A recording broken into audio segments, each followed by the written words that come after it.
رسول اللہ صلی اللہ علیہ وسلم سے میں نے ایک حدیث سنی ہے، حدیث آپ نے سننی اور یاد رکھنی کہ اسم اعظم ہے اللہ کا، ایک ایسا اسم بھی ہے کہ جس سے اللہ کو پکارا جائے تو اللہ تعالیٰ وہ دعا فی الفور قبول کر لیتے ہیں، اسی لمحے میں، اسی وقت میں۔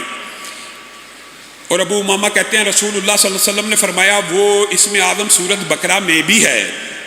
سورت آل عمران میں بھی ہے، اور سورت طٰہٰ میں بھی ہے۔ کہا رسول اللہ نے بس مجھے میرے سامنے یہ بات کی تو میں سورت بقرہ کھول کے بیٹھ گیا، سورت آل عمران کھول کے بیٹھ گیا، سورت طٰہٰ کھول، یہ صحابی کا قول ہے۔ رسول اللہ سے سنا اور اس کے اوپر غور و فکر کرنے لگے کہ یہ کیا رسول اللہ نے بات کی ہے۔ کہا پھر میں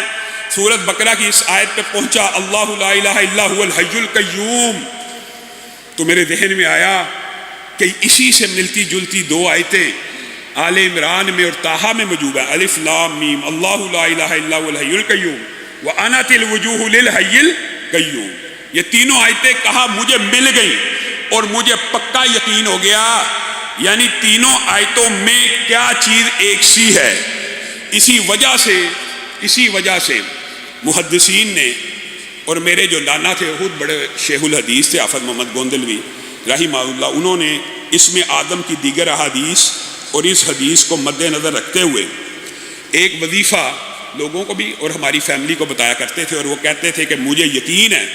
جیسے یہ ابو امامہ کی حدیث کے الفاظ ہے اور دیگر بھی اسم اعظم کے حوالے سے 3 حدیثیں موجود ہیں، میں یہ سمجھتا ہوں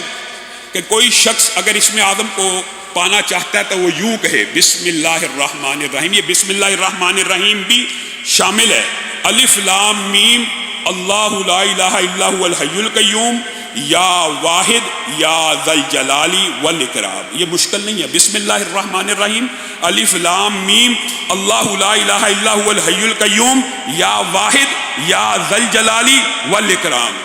اور ان کا یہ کہنا تھا، میں نے اپنے جتنے نمازیوں کو اور اللہ کے فضل و کرم سے تحدیث نعمت کے طور پہ کہہ رہا ہوں، ان کا ہی صدقہ جاری ہے، جس ساتھی کو یہ وظیفہ بتایا کہ یہ 313 مرتبہ پڑھ کے اسم اعظم کا واسطہ دے کے اللہ سے دعا کریں، آج تک ابھی تک مجھے کسی شخص نے یہ نہیں کہا کہ میری دعا قبول نہیں ہوئی۔ ہاں یہ ضرور کہا ہے کہ ابھی 313 کے درمیان کئی دفعہ پڑھتے پڑھتے شیطان اس طرح کے وظائف پڑھتے ہوئے شیطان وسوسے ڈالتا ہے، مانتے ہیں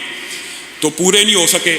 تو جو بندہ یہ سمجھتا ہے ایک دفعہ 313 مرتبہ ایک نشست میں نہیں پڑھا گیا، توڑ توڑ کے پڑھ لے، کوئی حرج کی بات نہیں ہے، 7 دن 8 دن آپ تجربہ کر کے دیکھ لیں، یہ 313 مرتبہ اسم اعظم کا وظیفہ پڑھیں، اور کوئی بھی دعا جو آپ سمجھتے ہیں، علماء کے پاس آتے ہیں دعا کرانا شرعی وسیلہ جائز وسیلے کی قسم ہے، لیکن آپ خود کیوں نہیں کرتے؟ اس اسم اعظم کا واسطہ دے کر اللہ رب العزت سے مانگیں، اللہ تعالیٰ وہ دعا آپ کی اسی وقت قبول و منظور کرے گا۔ آج کے بعد یہ اللہ کا اسم ہے، یہ اللہ کے نام ہے، ابو امامہ کی اس حدیث سے اور محدثین کے استدلال سے آج کے بعد زندگی کے اندر اس وظیفے کو بھی اپنا لیجئے۔ اور اسم اعظم کے حوالے سے جو باقی 2 روایات ہیں، ان میں سے ایک روایت یہ بھی ہے